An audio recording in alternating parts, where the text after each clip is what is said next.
Mangkir dari panggilan polisi sebanyak 2 kali, pelaku pengancaman terhadap dokter di Muba dijemput paksa oleh polisi. Pas kejadian, pelaku ini berperan melakukan intimidasi dengan cara menarik masker sang dokter. Ismet Saputra Wijaya dijemput paksa oleh Satreskrim Polres Muba di Tangerang, Banten sesudah 2 kali mangkir dari panggilan penyidik karena terlibat kasus pengancaman terhadap dokter di Muba yang sempat heboh di media sosial. Sebelumnya polisi sudah menahan tersangka pertama yang bernama Siswandi, kemudian polisi melakukan pengembangan sehingga akhirnya menangkap tersangka yang kedua.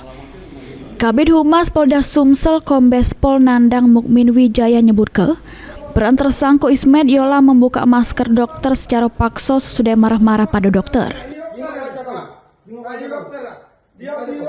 Tersangka ini sudah dilakukan pemanggilan 2 kali, namun tidak adil, kemudian dilakukan upaya membawa surat perintah membawa dan berhasil diamankan oleh teman-teman dari Satreskrim Polres Muba di wilayah Kabupaten Tangerang ya, Provinsi Banten ya. Untuk perannya, dialah yang berperan menarik masker dari dokter Sapri sebagai salah satu korban. Ini polisi lagi melengkapi berkas perkara juru kasus tersebut untuk secepatnya dilimpah kepada Kejaksaan jero waktu para.